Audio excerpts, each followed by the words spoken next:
3 مرحلے بیان کر دیے حضرت اقبال، کہا 3 مرحلے ہیں مقصود حیات کو پانے، خود نگر، خود گر اور خود کی، یہ 3 مقام ہیں زندگی کے۔ خود نگری، اپنی ذات کو پہچانو، معرفت نفس کا، اپنی ذات کو پہچانو، اپنے اندر کے جوہر کو پہچانو کہ تو کون ہے، تو کیوں ہے، تو کیا ہے، تو کس کے لیے ہے۔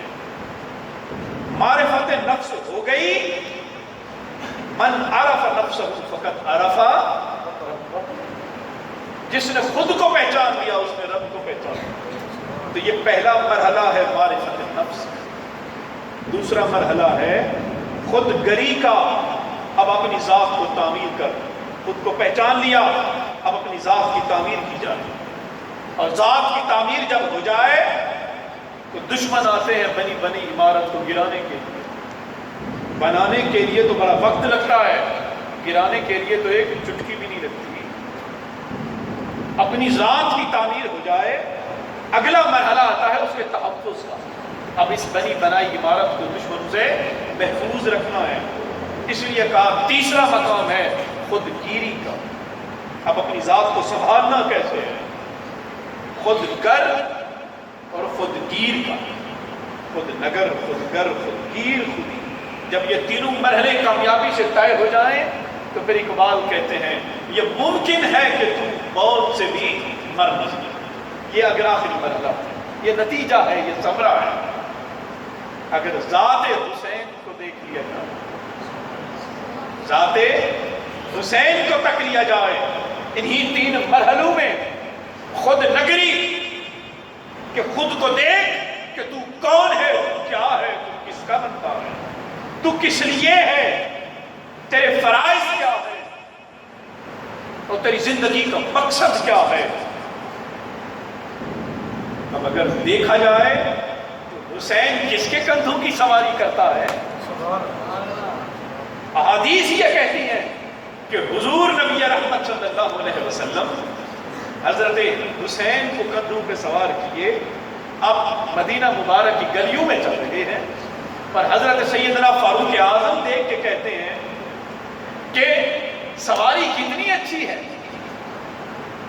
تو حضرت سرکار دو عالم صلی اللہ علیہ وسلم نے کیا خوب ارشاد فرمایا، حضور نے فرمایا نعم الراکب، سوار کو بھی تو دیکھو میرا حسین، سوار کو بھی تو دیکھو کہ میرا حسین۔ بس کیا صرف یہی کندھوں پہ بٹھانا اور واہ واہ ہونی تھی؟ کہا کہ نہیں، دنیا والوں، حسین کو جو شان نبوت پہ بٹھایا جا رہا ہے یہ کس لیے ہے؟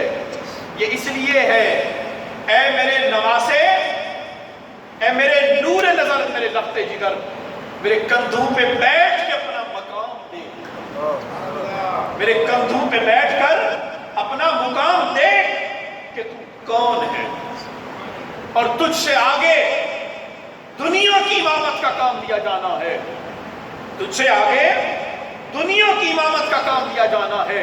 شان نبوت پہ سواری اس لیے کرائی جا رہی ہے کہ مقام کی بلندی کا پتہ بتا دیا جائے کہ حسین میرے شان نبوت پہ آ کے آج اپنا مقام پہچان لے کہ پھر آنے والے وقتوں میں کربلا کی ریت پر گر کر اپنی عظمتوں کو اسی طرح پانا ہے۔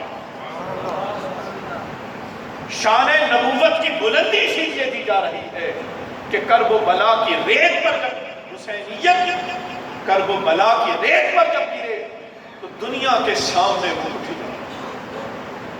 لوگ کہتے ہیں شاید گرنے سے انسان گر جاتا ہے، مگر نہیں، کربلا کی ریت پر حسین نے خود کو گرا کر دکھایا کہ لوگوں دیکھو حسینیت یوں گر کر بھی دنیا میں زندہ ہو جاتا ہے، اور یزیدیت نے کربلا بپا کر کے بھی دنیا کے سامنے واضح یہ کیا کہ دیکھ لو طاقت کا استعارہ یزیدیت تھی، ساری سیاست اسی کی تھی، ساری کی ساری طاقت اسی کے ہاتھ میں ہے، مگر جب حسین کے مقابلے میں آیا ہے بظاہر وہ خود کو فتح یاب کہتا ہے، مگر رہتی دنیا کے لیے یزیدیت شکست کا استعارہ بنتی. یزیدیت کا کوئی نام اچھا نہیں لیتا، کوئی اپنی نسبت جوڑنا گوارا نہیں کرتا، پر بظاہر جو ایک ایک کر کے علی اصغر بھی دے گیا، سیدنا قاسم بھی دے گیا، علی اکبر بھی قربان کر گیا،